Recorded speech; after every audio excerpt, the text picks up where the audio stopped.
Olá pessoal, eu sou a Alice, estou aqui com as minhas colegas acadêmicas de psicologia. Sejam muito bem-vindos ao nosso podcast Entre Mentes.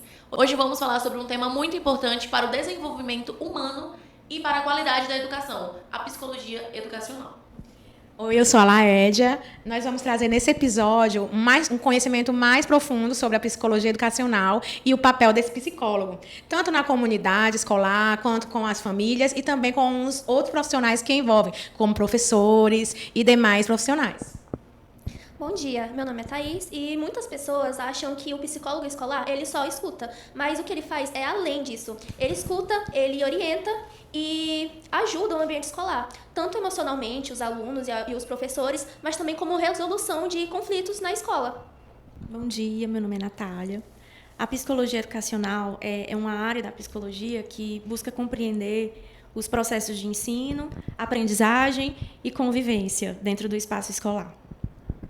O psicólogo atua para promover um ambiente saudável e inclusivo, auxiliando tanto alunos quanto professores enfrentarem desafios emocionais e pedagógicos.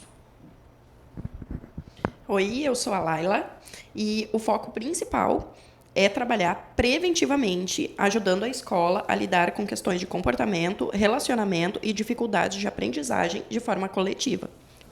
Uma das principais funções do psicólogo escolar é mediar conflito entre alunos, professores e famílias, né, promovendo assim um diálogo mais harmônico e com empatia. Eles também ajudam os professores a identificar dificuldades de aprendizado, dificuldades cognitivas que podem interferir no desenvolvimento desses alunos e dessa comunidade local. O psicólogo ele também pode criar projetos e atividades sobre saúde mental para melhorar o bem-estar de todas as pessoas na escola. Agora a gente vai ver um vídeo, né, que mostra mais sobre como o profissional dessa área age no ambiente escolar. Oi, Priscila. Eu estou muito feliz por ser recebida aqui por ti. Nós vamos hoje fazer uma entrevista com a Priscila sobre psicologia educacional da rede adventista aqui em Fortaleza. Então, Priscila, eu gostaria de saber contigo como é a tua rotina na escola. Se você participa de atividades na sala de aula, faz atendimentos individuais e atua com professores e famílias. Pronto, nós temos um planejamento. Esse planejamento a gente vai fazendo semestral. Como nós somos uma rede, existem outras psicólogas, né, dessa rede. Nós temos um encontro todo mês para poder alinhar os projetos. Então, esses projetos eles são pensados desde o início do ano, certo? E aí a gente já sabe, já é guiado de uma certa forma o que nós vamos fazer durante esse ano, entendendo que a partir das demandas apresentadas na escola, a gente não tem nenhum problema nós criarmos novos projetos, né? Temos essa autonomia. Então, assim, como é que funciona? Eu venho para a escola, eu fico à disposição, a gente trabalha junto com a orientação pedagógica. Então, a orientação pedagógica, ela me passa demandas, o que é voltado para o emocional, a psicologia educacional vai atuando junto. Então, a gente atua, assim, com atendimento. Esse atendimento, ele não é clínico, ele é um atendimento de acolhimento ao aluno. Então, se a gente sabe que o aluno está com algumas questões, né, voltadas à parte familiar, e isso está interferindo no contexto educacional, nós entramos para esse acolhimento, para entender melhor o que está acontecendo e assim ser um suporte também, né? Eu costumo dizer que a escola e a família ela precisam andar juntas, né? Porque tem demandas que é familiar e tem demandas que é escolar. Então nós precisamos estar ali casadinhos para que as coisas elas possam fluir da melhor maneira. Então eu faço sim esses atendimentos com os alunos e também com os pais. Quando você identifica que um aluno precisa de um acompanhamento psicológico, qual é o procedimento adotado e como ocorre esse acompanhamento? Então, vamos supor que a orientação, ou o professor chegou para a orientação pedagógica, trouxe uma demanda voltada do aluno. Como eu começo? Eu primeiro observo o aluno. Então, eu faço essas observações dentro de sala de aula, faço durante o intervalo, para eu poder tentar visualizar esse aluno em outros contextos, assim, né? Em diversos contextos dentro do ambiente escolar. A partir daí, volto com a devolutiva para orientação pedagógica, a gente conversa sobre, marcamos um momento com a família, né? E aí, a partir desse momento com a família, a gente vai conversando, vendo se esse aluno ele já faz algum acompanhamento, que às vezes faz, né? E a partir do momento que a gente sabe, a família traz que não, e aí nós mostramos o porquê da importância do acompanhamento. Então, como é esse encaminhamento? Nós trabalhamos com registros, né? Então, durante esse momento, eu atendo junto com a orientação pedagógica, é feito um registro, e nesse registro a gente coloca que foi encaminhado para psicoterapia, ou para TO, né, fono. A gente faz esse registro de encaminhamento. Nós temos um documento que também, se for preciso, para encaminhar para o profissional, porém, não é um encaminhamento clínico. Então, normalmente, nós direcionamos a família, por exemplo, para procurar a psicóloga, não precisa passar pelo pediatra, se for particular. Se for pelo plano, precisa, para pegar a guia, né? Então, nós indicamos já de imediato, a gente pergunta se vai ser pelo plano e tudo. Se a família consegue sim, então a gente orienta, olha, então você vai precisar passar pelo pediatra, informar que a escola sugeriu, né, que é importante esse acompanhamento. E aí o pediatra passa a guia e a família procura. Então, normalmente funciona assim. Entendi. É comum sentir pressão ou estresse nessa profissão? E o que você faz para cuidar da sua saúde mental? Na verdade, sendo muito sincera, eu não sinto pressão, né? Às vezes, claro, nós temos dias mais corridos, né? De muitos atendimentos e tudo, e assim, claro, é importante cuidar da saúde mental, porque para eu cuidar do outro eu preciso estar bem, né? Às vezes nós negligenciamos esse cuidado, por achar que entendemos sobre o assunto, né? Por achar então que não precisa. Há uma negligência em relação a isso. Porém, é importante sim fazer sua terapia para poder você conseguir dar conta, né? Como eu falei, aqui em si, graças a Deus, até esse exato momento a gente vai conseguindo dar conta das demandas que vão aparecendo. Nós temos melhorado muito no contexto aqui da escola. Quando eu entrei, eu era orientadora, não entrei como psicóloga, mas logo em seguida mudamos de função, por necessidade que nós vimos, né? E assim, tem diferença, porque o olhar do pedagogo, né, no caso a orientação pedagógica, vai ser diferente com os alunos, né, no lugar da psicologia. Então, assim, a gente vê muita diferença dos alunos aqui, a segurança que eles têm na escola, em saber que tem alguém. Então, assim, eu não sinto muita pressão, porque eu consigo levar isso da forma mais leve possível, né? Mas existem dias que são mais corridos. Então é importante a gente estar se cuidando para poder a gente saber lidar com esses dias. Porque se a gente não souber lidar com esses dias, aí sim, pode vir uma pressão, pode vir um estresse, pode se tornar um burnout, né? Então, é isso. Qual é o maior desafio no seu trabalho? O que costuma ser mais difícil na atuação como psicólogo educacional? Como psicólogo, nós estamos num ambiente, porém, nem tudo que a gente visualiza que poderia ser melhor vai acontecer, principalmente porque nós somos uma rede. Então, existe toda uma burocracia, né, por trás disso. Quando é uma escola que é, tipo assim, ali já tá o dono da escola e tal, eu acredito que possa ser mais fácil de ser resolvido, né? Então, quando a gente tem algum desafio, por exemplo, vamos lá, pensando no bem-estar do aluno, dos professores e tal, eu visualizo que tal coisa poderia ser diferente. Não é só eu visualizar e passar para o diretor. Não, eu passo para o diretor, passo para o setor que é responsável, porém eles não vão só lá e resolver logo aquilo direto, né? Tem todo um organograma que precisa ser seguido, né? Então vai falar com o chefe geral, vamos analisar aquela questão para poder ver o que nós podemos fazer de melhor. Isso voltado para a parte institucional.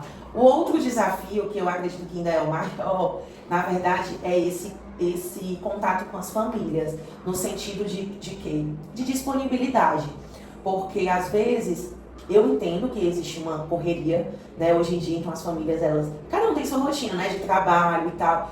Porém, às vezes, eu percebo que há uma ausência, sabe? Então, voltado para a parte do aluno em si, a gente precisa trabalhar mais essa conscientização das famílias de estarem presentes, não são todos, né? Eu não posso generalizar. Porém, ainda existe essa compreensão. Às vezes, a gente toca em assuntos que são importantes ao nosso olhar, mas para as famílias ainda é muito enrijecido. Então, assim, fazer com que haja uma desconstrução, né? De todo um processo ali é muito complicado. Um desafiador. Desafiador, isso. Gente, deixa eu fazer um esclarecimento aqui quando ela falou a respeito da rede. A rede adventista em todo... em todo o Nordeste, nós temos escola. Então, por exemplo, aqui no Ceará, nós temos a escola de Fortaleza, o Colégio de Fortaleza, e temos em Quixadá uma escola.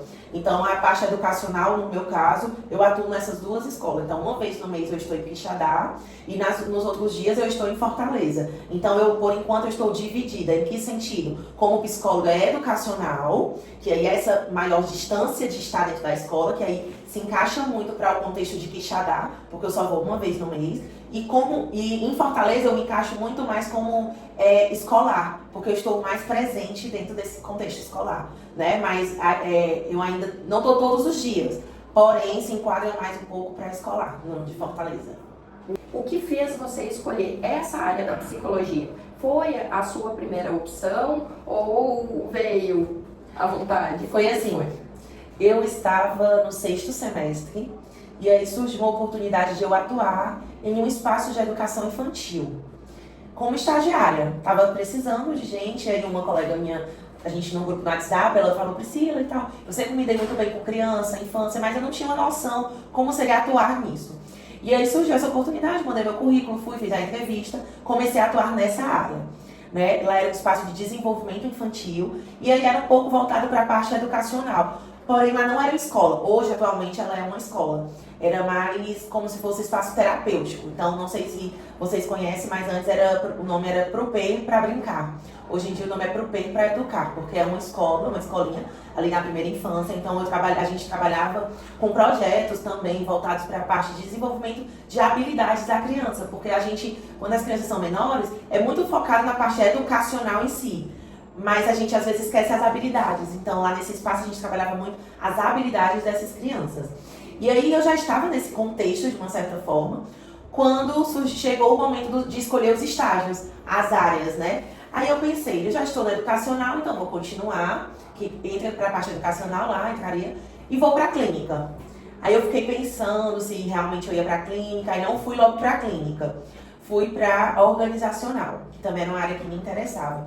E aí eu fiz o meu primeiro estágio em educacional e organizacional, depois eu fiz o meu segundo estágio em educacional e hospitalar, e aí fiz o meu terceiro estágio em educacional e clínica. Então eu pensei assim, se eu tenho a oportunidade de conhecer as áreas, o momento de eu conhecer é agora.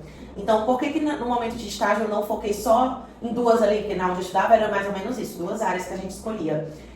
Eu quis conhecer, então eu aproveitei meus 3 semestres de estágio e fui mudando o que eu poderia para poder conhecer todas as áreas e ver no que eu mais me identificava. Muito bom. E aí foi assim que eu percebi que eu gosto muito da área educacional. Foi bem escolhido mesmo. Foi, é uma área que eu amo ter um contato com as crianças, amo contato com os adolescentes, então eu entendo assim eles, porque um dia eu já fui, né, também aluna e adolescente, então é importante a gente ter esse olhar também. Verdade. E Priscila, qual é o conselho que você daria para um estudante que quer ser um psicólogo educacional? Não existe uma fórmula, né? Tipo assim, como é que eu posso dizer?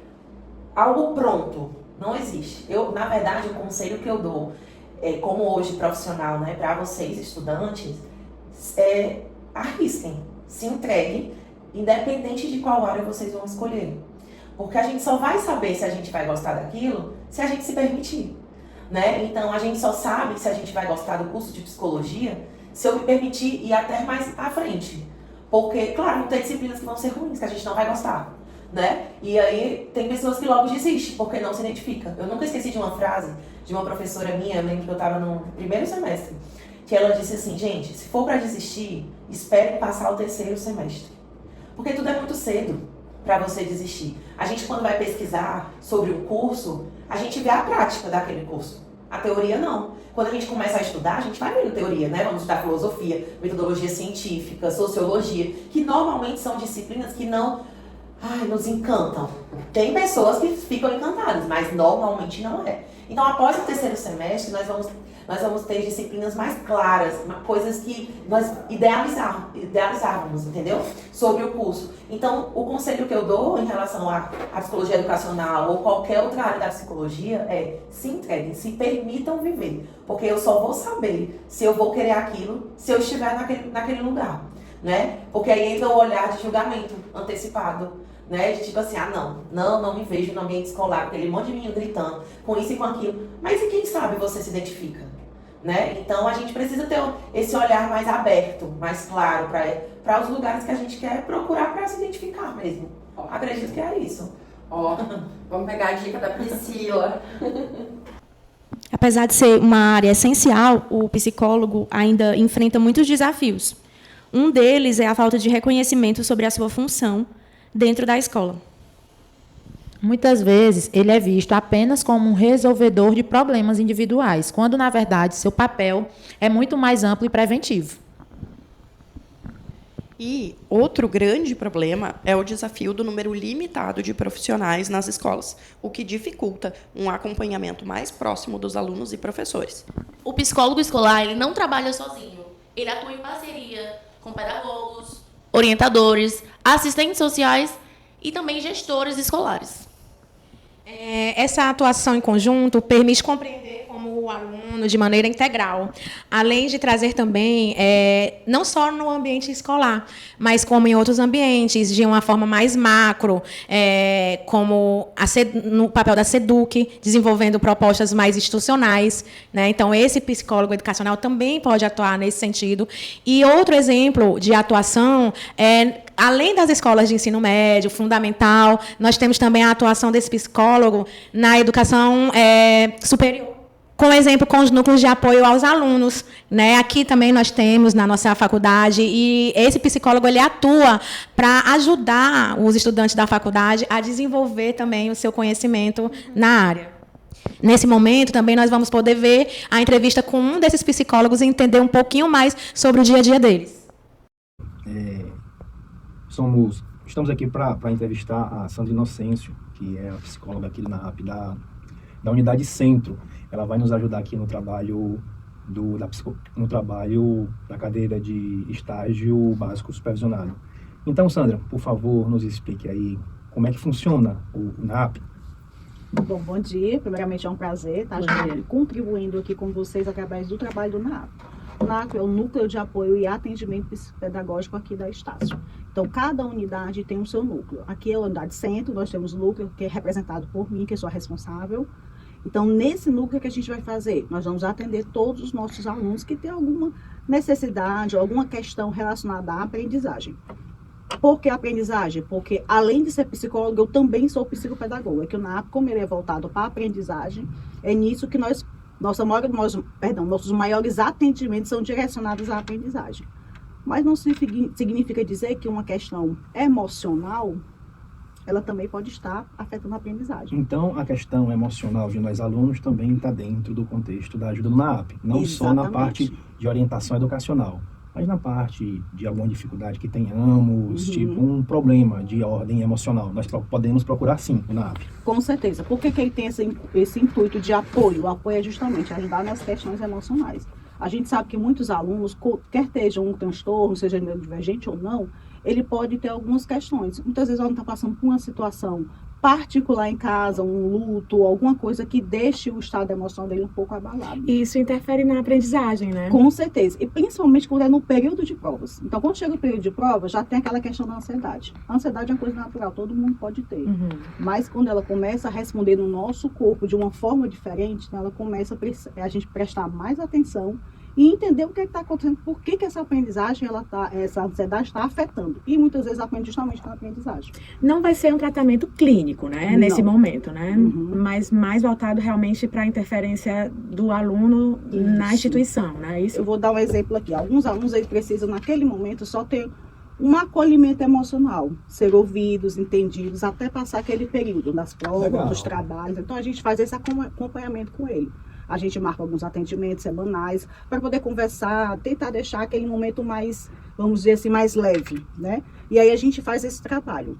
E dentro do NAAP, já como psicopedagoga, eu faço alguns testes sobre o perfil de aprendizagem para entender como é que aquele aluno aprende. Legal. E eu vou explicar para ele como é aquele perfil. E diante disso, a gente monta para ele, por exemplo, uma planilha ou até mesmo um cronograma de estudos. Muitas vezes o aluno é um aluno que estuda pontualmente, mas ele não é um aluno organizado na sua rotina. Precisa de ajuda para isso, né? Precisa montar essa rotina. Então é onde a gente começa a conversar com o aluno e entender melhor. Tá Muito certo? bom, muito bom.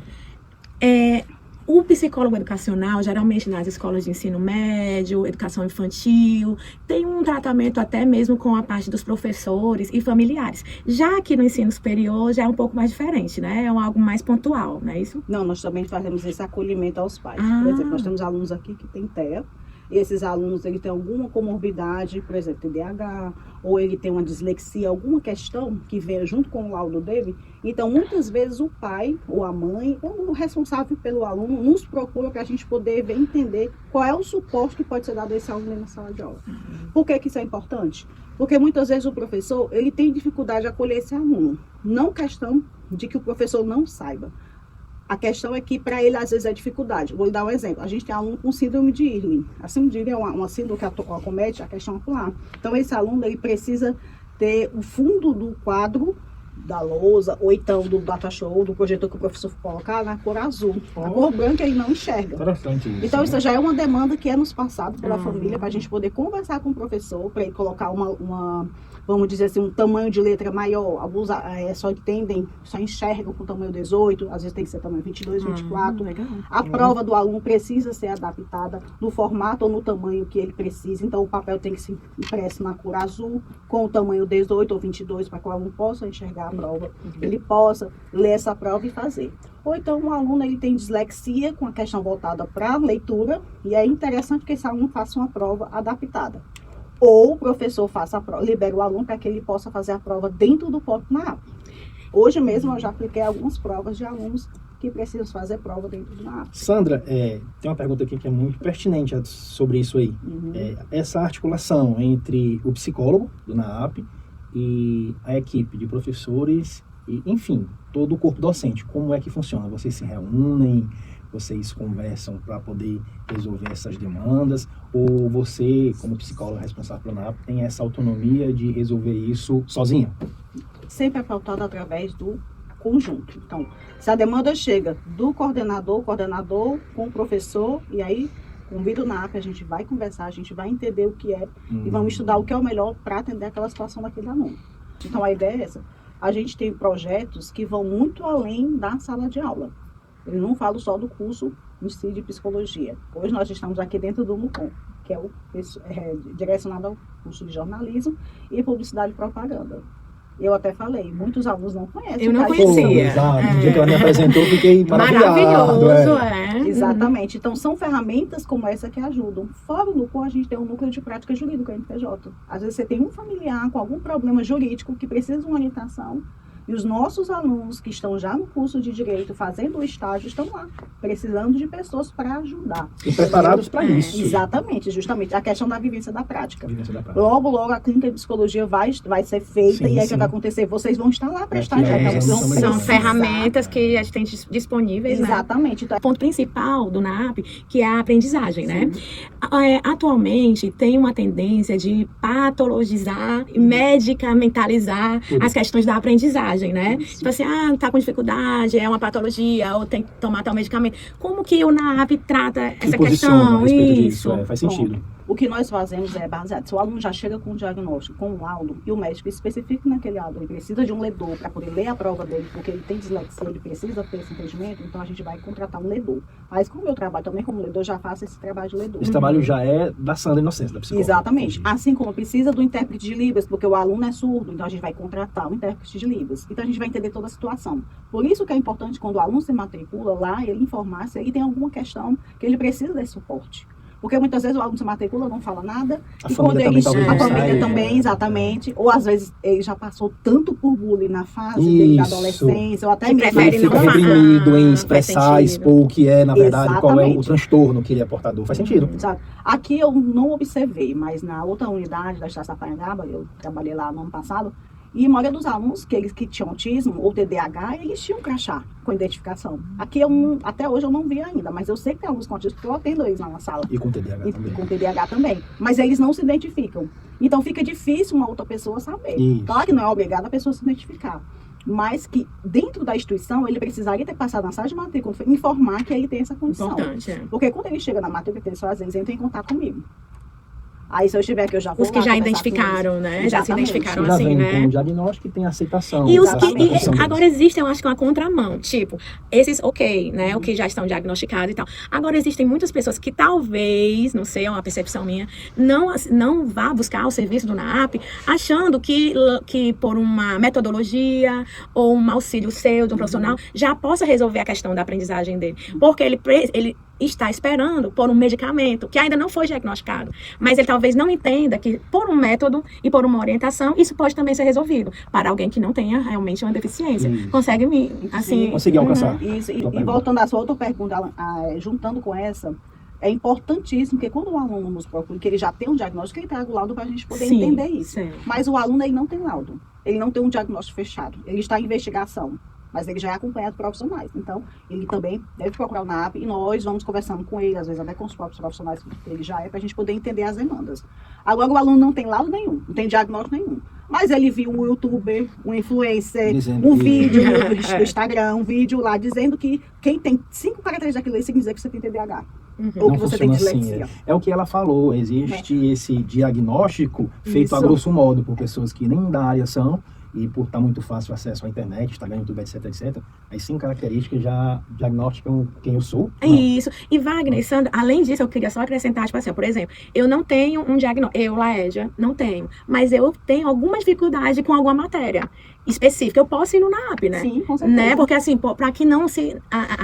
os nossos ouvintes, né? Também não acreditam que o NAAP é só para questões que tem ali, uma diagnóstico. Exatamente. Né? Às vezes eu estou com um problema, por exemplo, de fazer um trabalho em grupo. Eu não estou conseguindo desenvolver aquilo. O NAAP ajuda nesse sentido? Sim, porque talvez o seu problema com o trabalho em grupo, talvez seja algum desentendimento com membros da equipe, que você não queira fazer, porque alguma coisa aconteceu. Às vezes a questão de você se envolver foi porque no passado você teve algumas questões de trabalho em equipe, sempre não deu certo e você já chega, vamos dizer assim, um pouco de insegurança, né? Tem aquela insegurança e você não quer fazer o trabalho de forma alguma. E aí nós vamos conversando para entender o que a gente pode fazer para poder ajudar. Então aí já entra a questão da psicologia aí. Né? E assim, existe a psicologia também da aprendizagem. A gente vai entender de toda forma, porque assim, a emoção também impacta também na aprendizagem. Como eu falei, como o aluno viu todos aqueles vídeos, lá diz que ou ele tinha TDAH ou ele tinha dislexia, aí já chega, professora, eu tenho dislexia.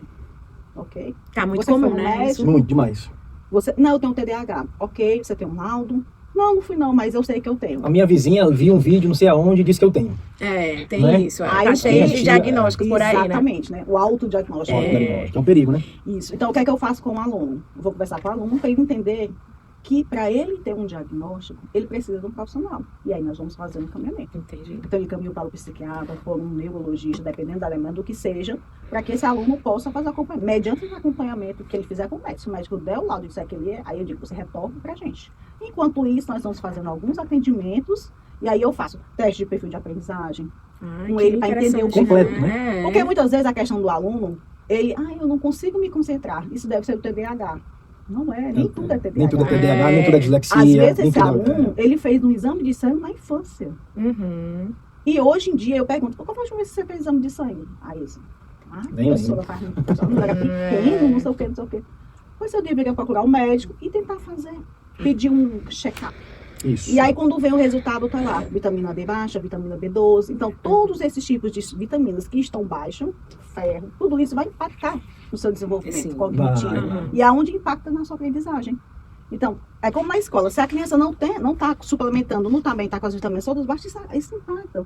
Gera sono, ou então muitas vezes não tem sono, a pessoa tem problemas com insônia, isso também impacta na aprendizagem. E essa ausência ou baixa de vitaminas mostra que nem tudo é TDAH, que nem tudo são esses diagnósticos absurdos que estão sendo dados hoje, por aí, à torta e à direito, né? Exatamente. E aí o ótimo do trabalho da psicóloga do NAAP, aqui para nós alunos, né, para os nossos ouvintes, para os nossos espectadores, é que essa orientação profissional é necessária para não ficar perdido.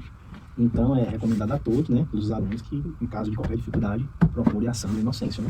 Pode me procurar no NAAP, estou à disposição para ajudar vocês. vocês. Segundas e quartas, a partir das 10 da manhã, correto? Segunda e quarta, de 8 até as 18 horas. De 8 às 18?